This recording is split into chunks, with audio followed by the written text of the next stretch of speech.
So we should be live now on Twitter, and we will soon be live on YouTube. Hello, everyone. We're setting up the stream. The stream. Please wait a second. Actually, we're live now on YouTube too. Very nice. Um, okay, so let's start. Hello, everyone, and welcome to the 53rd community call for Starknet. Today, I have Hilya Volok with me. Hi, Hilya. Thank you for being here. Thank you for having me. And today we're talking about, you know, the blob in the room, Dencun 4844, however you name it. So yeah, EIP 4844 was activated yesterday on Ethereum. Starknet activated it then later on. So I'd like to discuss a little bit about, like how this all went out and what is the impact and what can we expect in the future. So maybe we can start with the basics. Ilya, can you explain in a nutshell what um, what is EIP 44 for Ethereum maybe? Sure. So I start with the picture of Ethereum before the idea of the CIP. So there, Ethereum has a single protocol level resource which is called gas. Any use of the Ethereum blockchain consumes gas. So whatever transaction you send, whatever types of operations you're trying to perform, you are consuming gas and only gas. There is a disadvantage to having only one resource, and that disadvantage is that many people with different use cases, they have to compete for the same thing, even though they are trying to do different things.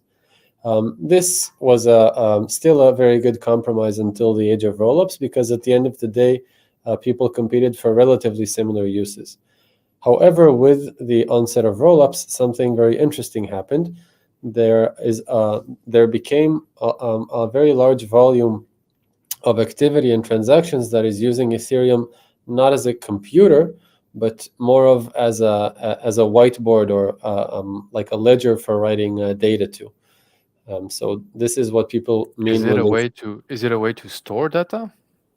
You could say so, yeah. It's a way for rollups to store their data in a very safe and public place.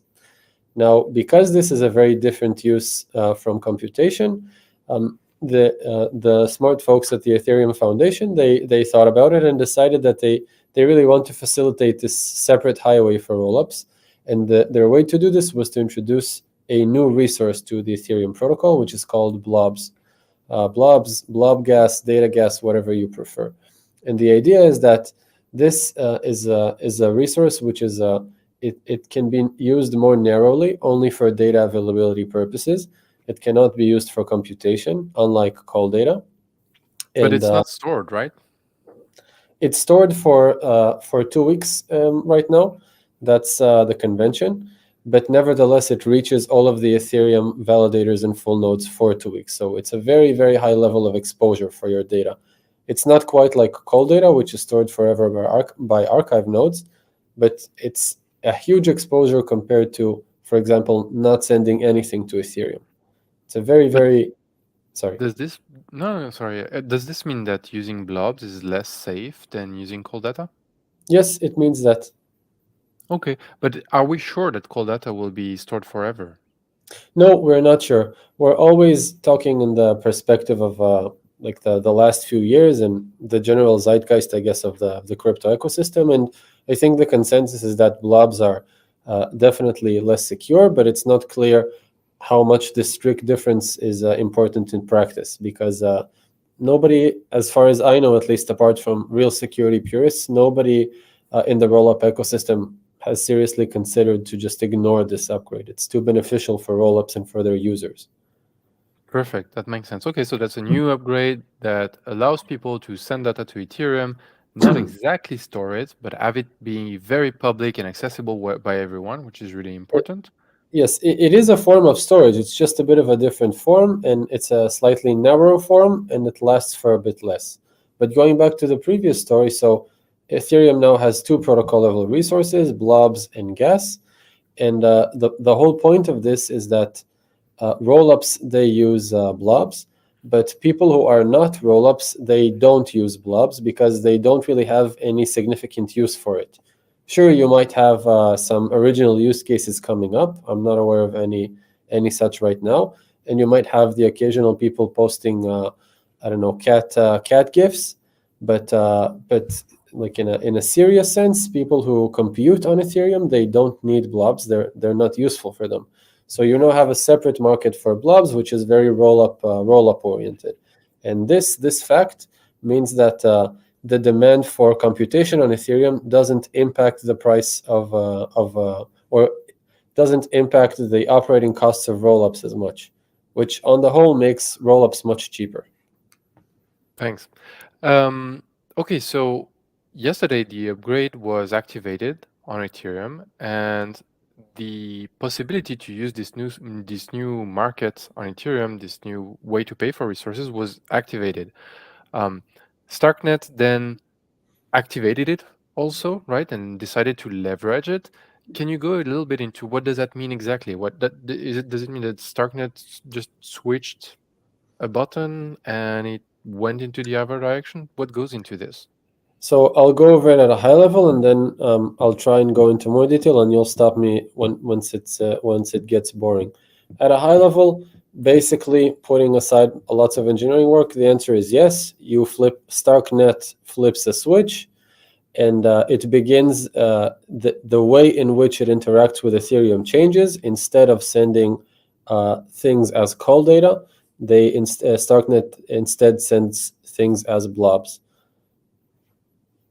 Can this switch be flipped back and forth? Yep, it can be. So this means that if the price of blob rises all of a sudden, it can just be reverted to call data and so on? Yep, that's exactly right. Is this something that you expect will be leveraged? Is it something that will be done ad hoc? I think there is no reason. I mean, I can't think of a way to leverage it apart from the scenario which you described, in which blobs become more experienced than call data. In that extreme scenario, we will flip off blobs and turn on call data because it's going to be more beneficial to users as well, because it means that Starknet will be cheaper to operate. But apart from that, I can't think of any reason to move between blobs and call data. Okay, thank you.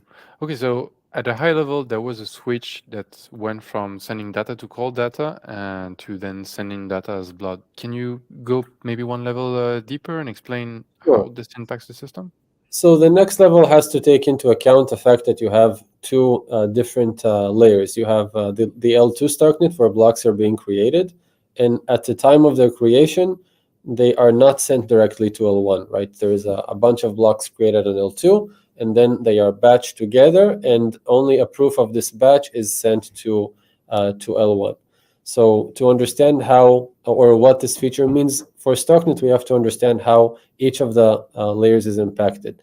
So for the L2, in every Starknet block header, there is a field that basically specifies whether this block uses or is going to use call data or blob mode. If the block header says call data, then the state diffs of that block are going to be sent to Ethereum as call data. And if the field says blob, then the state diffs will be sent as blobs to Ethereum. So that's the very first part. The second part, which is important for users, is the fees that they pay. So the fees that users will be charged for their transactions data is also dependent on whether the block is using blobs or call data. If the block is using call data, then users will be charged per byte as a function of how much call data it takes to store byte. In Ethereum, it takes four gas to store a 0 byte and 16 gas to store a non-zero byte. So that's what would happen for call data.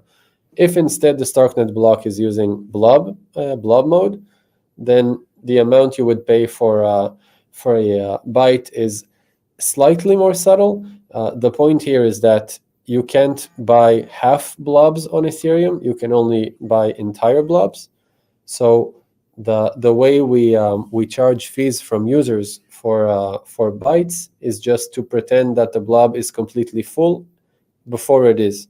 In other words, We charge users as though we are using blobs 100% efficiently.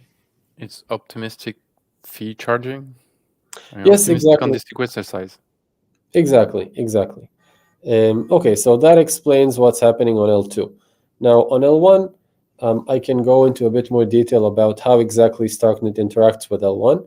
But if that's overkill, I'll start with the high level. No, yeah, I'm actually interested to ask because I mean previously the Starknet core contract on L1 was keeping track of state diffs through cold data. Does this mean that now it has a way to track state diffs through blobs? I imagine yes. And does it have like basically two ways of keeping that and reconciling them? So the situation was slightly different for call data. The entity responsible for sending the state diffs to L1 was actually Sharp, the shared prover service. And now with the upgrade of 4844, that responsibility has moved from Sharp to the Starknet operator, which is the same entity that performs the L1 state updates to the core contract. So this is a significant change. Before we leverage the proving service to also take care of all of our data availability needs, and now some of the responsibility shifted away from it to the Starknet operator. Is it was this responsibility the fact that it was done by Sharp? Was it like did we gain anything from having the prover do that, or is it just that it was a service that was happening to be doing that? It was a service that happened to be doing that. There are some more arcane reasons that it was convenient, but actually, it's not very complicated. Basically, Sharp, as a shared proving service, it also took on the responsibility of posting data availability for its clients, the people who send jobs for Sharp to prove and to post them to L1 for verification. So it was a very natural task for Sharp to take. But Sharp uses call data, which is inefficient in light of 4844 now. So it was natural for Starknet to shift over and stop relying on Sharp in this regard. Okay, that makes sense. Cool. Okay, so now at the smart contract level, it means that data is sent differently, and the smart contract level on Ethereum can receive it either as cold data or as blobs, and it's able to say, "Oh, that's the right state diff." In a nutshell, yes, there are quite a few contracts that are involved in this behind the scenes, especially when Sharp acts, because it registers what we call facts for every job, and then these facts are verified to be correct with respect to the proof. So it's a bit of a story that I think we don't need to dive into. Okay. But bottom line is now things are a bit simpler. The Starknet operator sends all of the diffs, and we use the KZG precompile in Ethereum to basically make sure that the stuff we send in the blobs is the right stuff. So because this is an interesting problem, this is something I want to expand a bit more on. Um, the I want to describe like the problematic scenario or the problem that we're trying to solve. So here's a potentially very bad scenario. I send a proof to Ethereum. The proof is valid. It passes perfectly. I also send a bunch of data, let's say in a blob, and the data is fine. The only problem is that the data has nothing to do with the proof. So obviously, if the data has nothing to do with the proof, then the value of each of them is diminished. The data is useless because it has nothing to do with the state. And the state, even though the state root written on Ethereum is correct, it's not backed up by any data on Ethereum. So this is a pretty bad scenario. You have to somehow tie the data that you send to the proof that you verify. And this KZG precompile, it allows you to do that, which is very important. Otherwise, the state updates and the data availability, they're not sound together. They're not connected. That makes sense. Thank you. Um, okay, so I guess now moving on from, well, actually rewinding a little bit. This is how it works. How, it's hard sometimes to predict the timing of Ethereum upgrades. So how did the rollout and the preparation for 48, 48, 44 came about at Starkware? How long did you guys start work? How long ago did you guys start working on it? How long did it take to get a design and ship it? Good question. We started working on it, and by we I mean people who are not me. Uh, we started working on it a few months back. As soon as we understood how much the Ethereum Foundation and the Ethereum community believe this will be a substantial improvement for rollups, we started thinking about how we can leverage it and how we can solve the problem I just described. How we can tie together stuff sent in blobs to Starknet proofs. I think already 3 4 months ago, there was an engineer who began writing code and fiddling with the architecture, and she made quite a lot of progress on herself. After that, some more people joined once the priority became greater and greater. So at the beginning, there was not much tooling developers could use to see if what they're doing will work with Ethereum's implementation of 4844, but that got better in time. The very useful thing was that the specs and conceptually the idea, those were very clear. So that I think that was definitely a crucial part. And the feature, it was implemented before it was released on Ethereum, and we were confident of it, largely thanks to the fact we could test it on testnet. So we saw it was compatible structure wise before it came to mainnet. And that obviously, as soon as we saw that's fine, then we were all much more relaxed, and from there on it was relatively minor tinkering. About the design, it changed a bit. There is a long community post in the Starknet forum written by the great Ariel that explains in great detail how exactly you leverage for it for to do things soundly when you interact with L1. Fantastic, thank you. We'll share the link of the blog post in the Cool. description of the video. Um, Here's another question. Is so blobs use the KZG, and let's not go into the cryptography of KZG too much. One thing I want to ask about KZG is, though, I think it has a trusted setup of some sort, or something like this. Is this a second domain where this affects the security of Starknet? I mean, previously Starknet supposedly, I mean, it didn't have a trusted setup, right? Now it Mhm. does. Is it the case? Um, It's a good question. The only way I can think of answering it without going into detail is to say that by assumption, our security can only be as good as Ethereum security.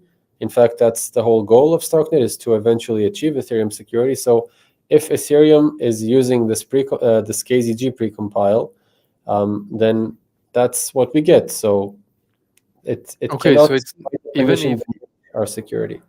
But even if Starknet were to use exclusively cold data, would it still be dependent on that KZG precompile assumption?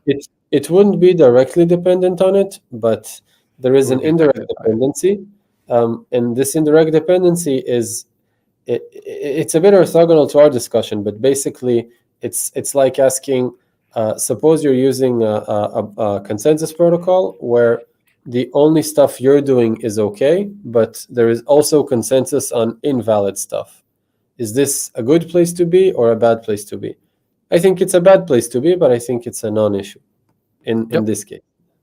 Okay. I understand what you mean. Thank you. Okay. So moving on now to the future a little bit. So we talked about, 48, 44. Well, maybe let's talk about the present first. So now fees have dropped drastically on Starknet. Do you have some rough ballpark of by how much?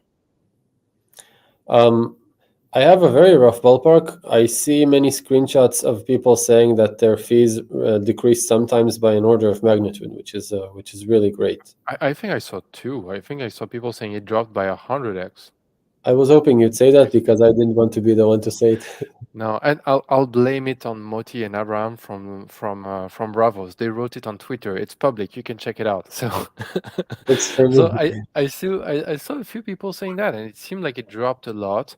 Um, Obviously, yesterday when Starknet activated, it was amongst the first networks to leverage blobs. Um, how Do we have any expectation of how long this place will stay not too crowded? I have absolutely no idea. The reason I have no idea is because the price of blobs depends on the demand for blobs, and I have It's hard no to idea predict. how to anticipate it. The only thing I would assume is that anyone who is building a serious rollup will want to benefit from this fantastic cost reduction. So I don't expect it to be as it is now, where the blob price literally equals one way, which is the smallest denomination of gas that is available on Ethereum. This of Ether, sorry. This I don't think will last very long. Okay, And so yeah. we're in a good place now. It may rise a little bit. It may rise once there's more demand for blobs. Yes, I Um, do. Sorry, I do want to make a small remark here.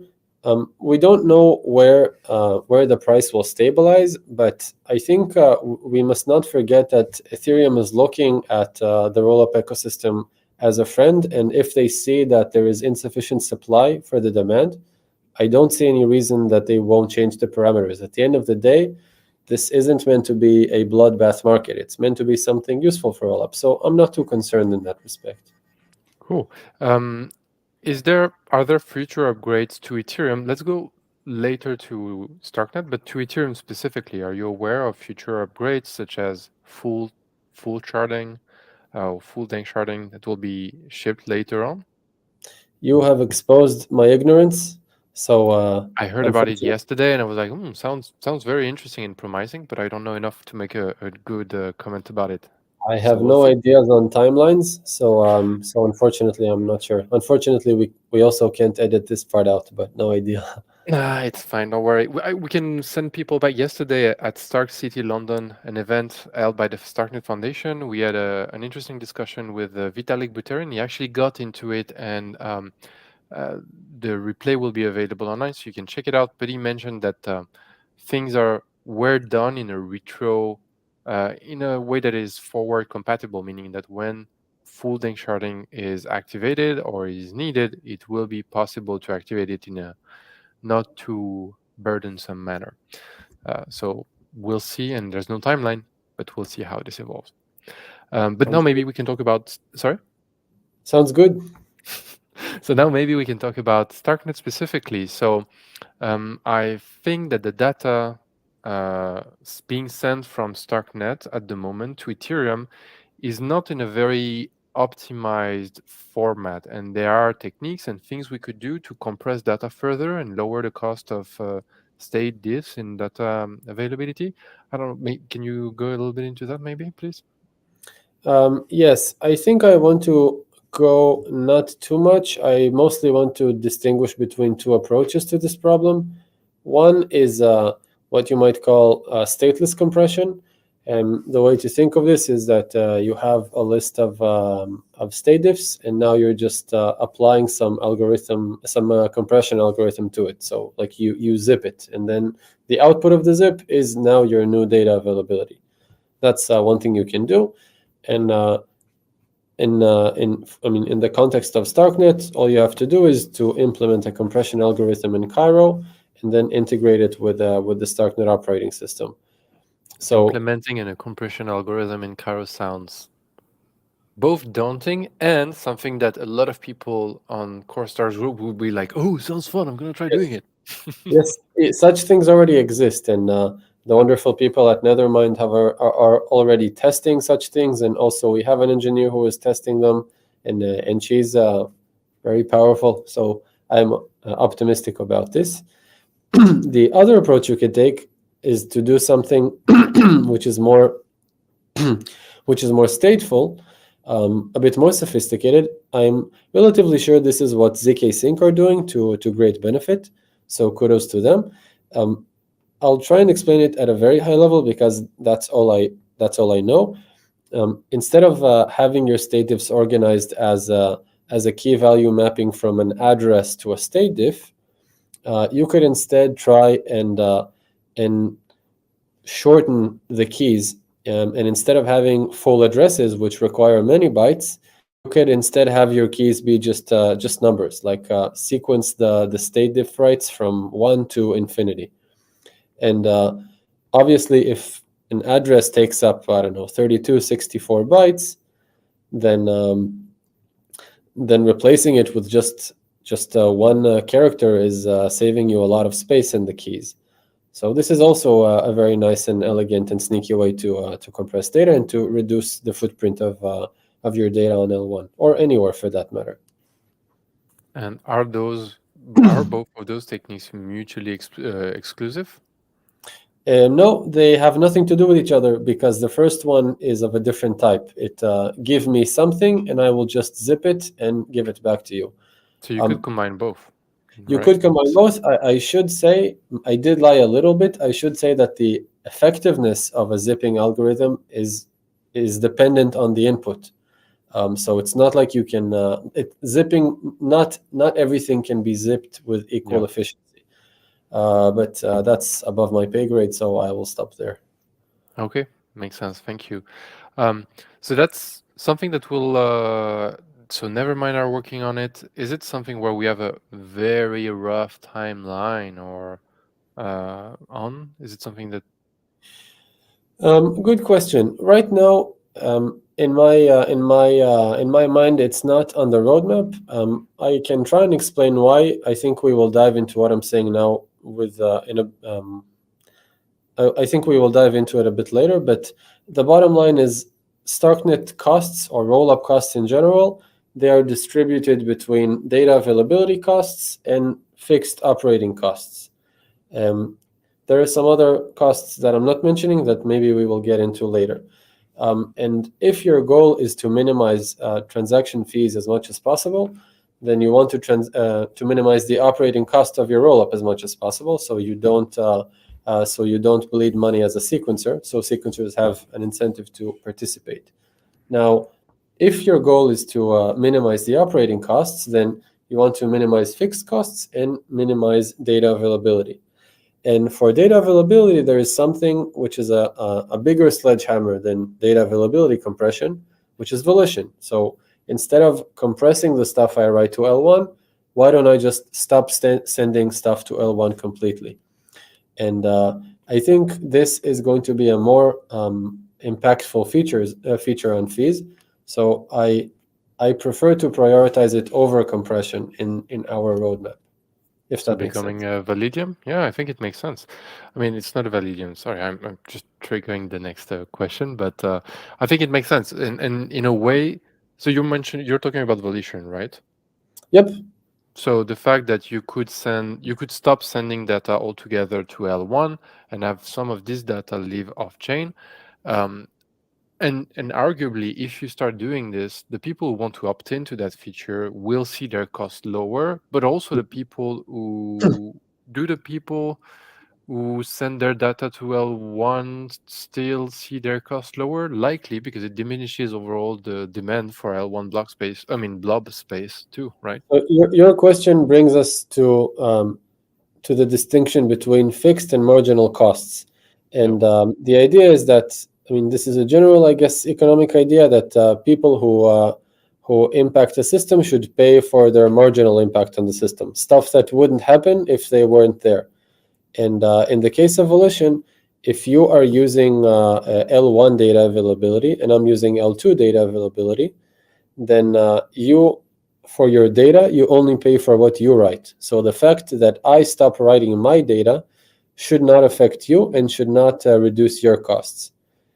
In effect, I mean, in practice, it's even slightly worse a little bit because right now sometimes, you know what, never mind what I was about to say. I was going to say something with a lot of words and a little impact, so forget it. Yes, it should not affect you too much. Wait, but yeah, but you know, if earlier you and I were both writing and we were all consuming 10 blobs each, and you stop writing those, then there will be demand for only 10 blobs instead of 20 on Ethereum, and the price per Yes. blob should drop, no? Yes, this is what I was about to say, but I think it's not super significant because, in my mind, and I really hope I am wrong, but at least at the for the upcoming few years, I think Starknet won't dominate the entire blob market. I agree that if people in all rollups have volition available to them, then the equilibrium price for a blob might drop because there is less demand, because there is no forced demand. You don't have to put stuff on L1. But yeah, I don't really know what to say beyond that. Okay. It's interesting because I mean, all of those systems, sometimes we look at blockchains and we're like, oh yeah, this is how it works, and we treat it as a perfect science that we know where it is going and everything.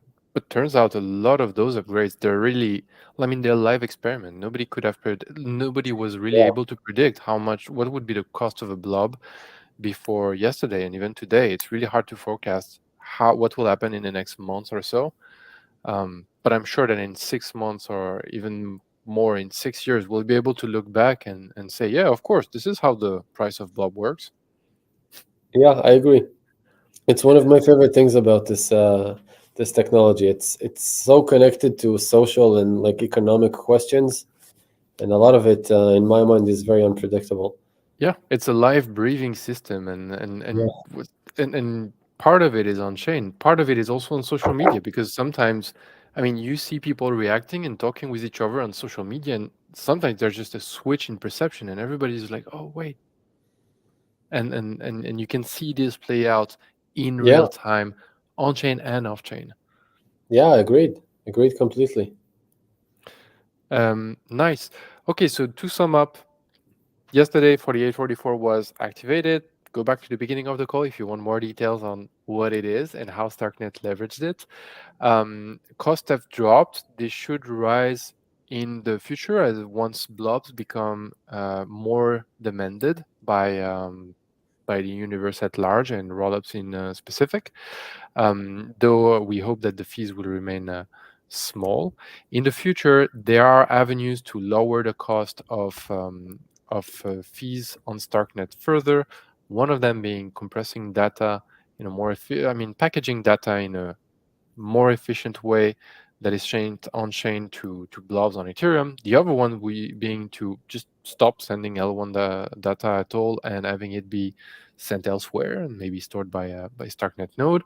And those things will emerge in the future at a date that is for now undefined, but can we say roughly end of the year or roughly, yeah, So the two features you mentioned are DA different. compression and volition. And what I was trying to allude to before is that we have the division between fixed costs and DA costs. So for DA cost, if we pursue volition, which is something that we will finalize, I mean, we will definitely pursue it, but the question of when will be finalized in the upcoming week or two here internally, that will, assuming it will be volition, then that will probably be the best leap forward we can make in terms of DA costs. And if that is indeed the case, then I think we can set aside DA compression and just focus on volition, because they are two features that they reduce fees in the same direction. There is a security difference between them, but I think that's a relatively minor detail for user adoption right now. The second half of fee reductions, which is related to the fixed costs, or the other type of L1 costs, things like proof verification or state updates, that sort of thing. For that, we have a different feature in mind, which is called duplicative recursion. Without going too much into the fancy name, it's a feature that lets you stick more blocks into operations on Ethereum, and that basically lets you amortize your operating costs over more Starknet blocks, which is always a good thing. Yes, but I mean, I was going to ask like how right now cost like proof verification is a very minor cost, right, in terms of transaction So fees. yes, but think of it this way: as Once we get rid of data yes, availability, what exactly. happens? Exactly. So if the distribution up to now was this much data availability and this much fixed cost, and now you kill data availability, then this is now the dominant part of your fees. So now you have Yep. to kill this, and it's always a struggle between their proportions. And that's why we want one major feature on the DA side and one major feature on the fixed cost side, or at least that's what I have in mind. But we still haven't come to a final internal consensus about the content of this year's final version, and we will see. If indeed we end up going for fee reductions, then I think it's reasonable to expect this to be volition. And Fantastic. yeah, and I should have said before, sorry, that applicative recursion will come before. We're working on it now, and we expect it to be ready before the end of the year. Super cool. Yeah. All right, Ilya, thank you a lot. I don't see any questions on Twitter or on YouTube.